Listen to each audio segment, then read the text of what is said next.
I now take the opportunity to introduce Mr. Varun Harnal.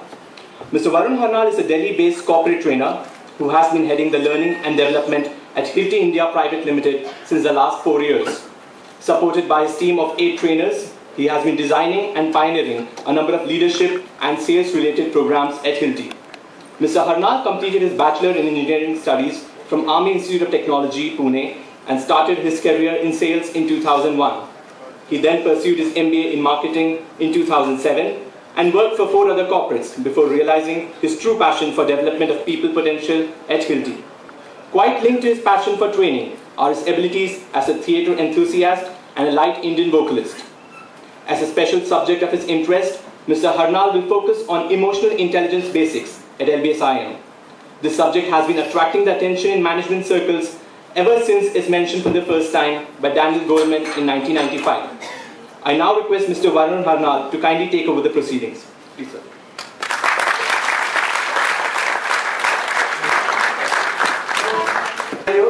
This is one of it's a very proud moment for me to say that Hilti, my company on which I am representing here today, gets an opportunity to present in front of you part of this elite college, Lal Bahadur Shastri Institute.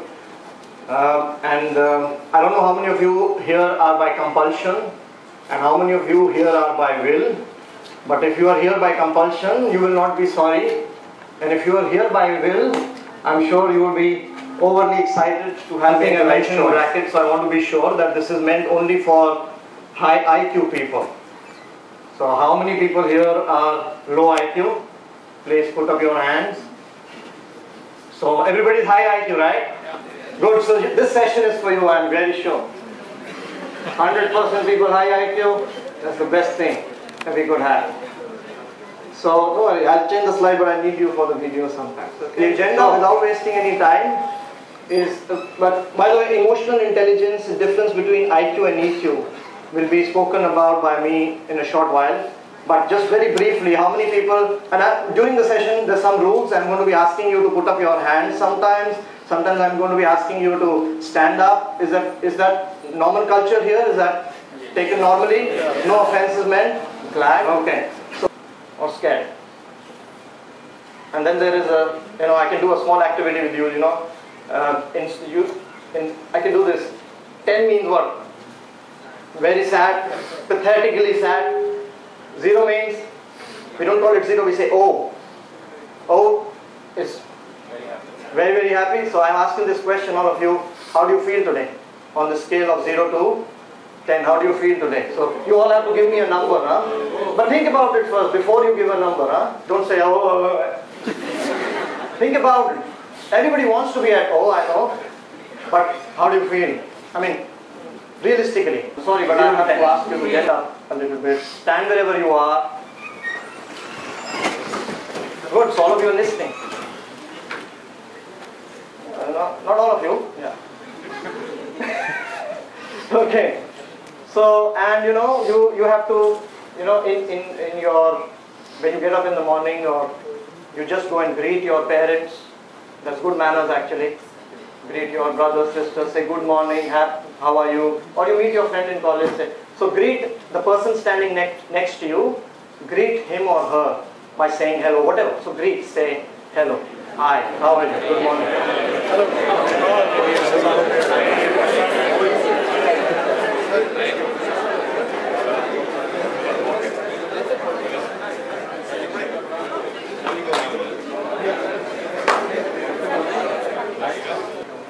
Okay, good.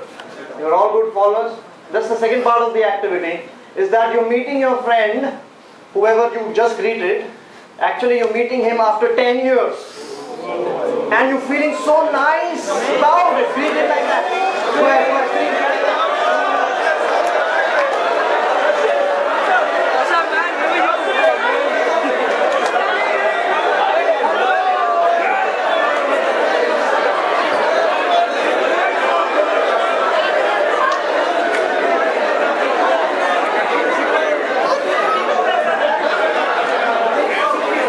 I did not tell you to hug or kiss. I did not tell you to continue for 40 seconds instead of the 5 seconds that you took earlier. You took only 10 seconds earlier, by the way, I was noting the time. The first time you just took 10 seconds, the next time you're carrying on and on, is going on 40 seconds, you're not stopping, I have to say stop. Why the change? For 10 years made all the difference. Huh? So why don't we meet everybody as we've been meeting after 10 years? You don't get that emotion because you don't have that emotion. You don't have that emotion. You say, hi, good morning, how are you? Yeah, I'm very well. I lost my wallet today morning. But you don't tell that to the person when you meet him 10 years later. You're meeting somebody 10 years later. Hi, how are you? I lost my wallet today morning.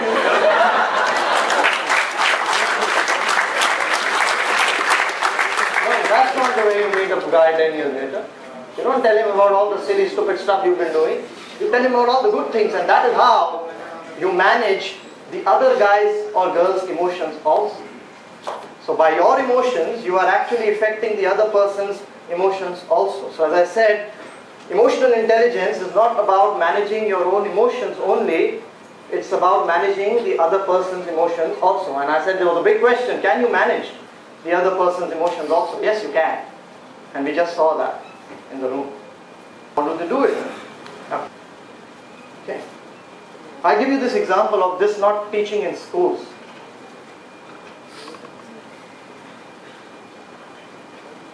If I tell you that on my screen I'm going to show you I'm going to give you a question which is a mathematical problem and nobody else has been able to solve this. The next slide is actually that one. And you are going to help me solve that, and if you people can help me solve that, I'm going to give you. And this guy was really pissed off and he says, when this guy comes back I'm going to blast him. And when this guy came in, he said, what the hell, I'm not living with you because you don't have the basic etiquettes and you don't know what hygiene is all about. Now, this guy was completely drawn out of his life and he says, I'm done with my life, I'm going to commit suicide. He said, what happened? This is a small thing, why are you going to commit suicide? The best part about emotional intelligence, I hope all of you have realized by now that emotional intelligence is not about offices, school or colleges. It's about life. It's about home. It's about the way we live. It's about living. I give you this example of this. Again, empathy is one of my favorites. Ability to understand the emotional makeup of other people, skill in treating other people according to their emotional reactions, expertise in building, retaining relationships, cross-cultural sensitivity. Now look at this father who went on a scooter, Bajar Chetak, out to buy some vegetables. And he met with an accident. And his children were not staying with him and he was perturbed because children were not staying with him. And he falls down, he goes to hospital, and this guy who comes from the US to visit his father, and he straight away barges in and says, Dad, what the hell have you been doing? He said, I went to the market to buy vegetables. Who the hell told you to go and buy vegetables? Don't you have help? You can ask somebody. At this age, you should not go to buy vegetables. And don't venture out on the scooter. But the guy says, the father says, the whole day I am at home and I feel claustrophobic, I feel like restricted. I have to go out somewhere at least. And this guy says, you never do that again. And I'm going to really be bad with you if you do that next time. And he went away. Actually what the father wanted was some solace, some help, some points that would make him feel better. But unfortunately what he got was reprimand, scolding. And that's where empathy is lacking totally. Empathy is lacking on all counts. Brother-sister relationships, mother-in-law, daughter-in-law is not because of empathy, by the way. It's about a lot of other things. So, but empathy, yeah, a lot of things. Yeah? So, talk about that. Empathy, emotional literacy is because it's how literacy, nowadays they say literate is not that person who can read or write. Literate is that person who can read emotions and is informative about what is happening around him. So information and knowledge and sharing is literacy. Okay, let's move forward. Says social skills, the last part of emotional intelligence about social skills, proficiency in managing relationships, the timing and communication skills. Hallmarks are effectiveness is leading change, persuasiveness, expertise in building. Example of this guy was trying to communicate with one of his friends. Look at this. He says, now this guy always lives alone, and you will know why. Because he says, "Hi Jane, I saw you yesterday. When's the baby due? Oh, you're not pregnant. Well, you sure look it."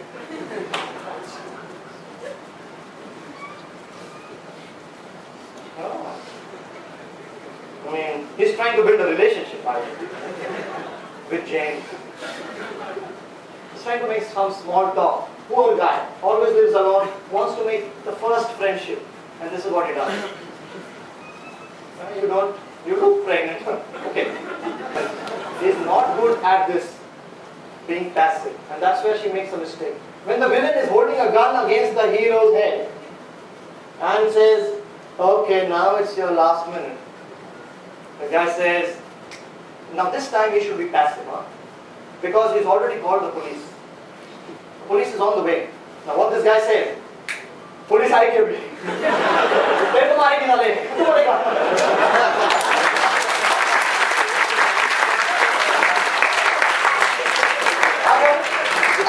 अगर तूने अभी 2 minute में गोली नहीं चलाई तो तुम्हारा 2 minute में पुलिस आगे लगा। It's the worst thing that this guy could do at that time, isn't it? He should be passive, isn't it? So it depends on the situation. Depends on the situation. There are a lot of situations in life where you've got to be passive. And there are situations, by the way, where you have to be also aggressive.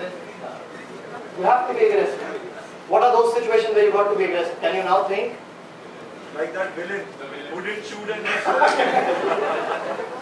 He should be aggressive at that time. Yeah. But any time that you feel that the water is rising above your nose level, is the time to be aggressive. You can't be passive at that time. Huh? If you are passive, go on. Now there was this guy who was drowning in the swimming pool. Water is still here. And he decides to be passive because he learned communication skills. You know one recent example of manipulative behavior? Congress. Anna Hazare.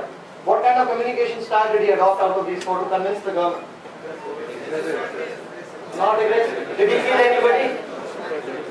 Did he ask anybody to hit anybody? Was he passive? Was he assertive? He was assertive in a manipulative way. Because he said, "मैं खाना नहीं खाऊंगा भाई." कोई और होता बोलता ना खा भाई. हमको उससे क्या? But the government got agitated, and he knew that the government is going to get agitated, and he adopted the right communication style which was required. That was manipulative. मैं खाना नहीं खाऊंगा, तुम लोग पार्लियामेंट में चेंज कर दो अपना बोल. So different styles at different times. Ken Blanchard, who is the writer of 1 Minute Manager, says different strokes for different folks. Different strokes for different folks depending on the situation. And different strokes for the same folks. So the same guy also needs different styles sometimes to deal.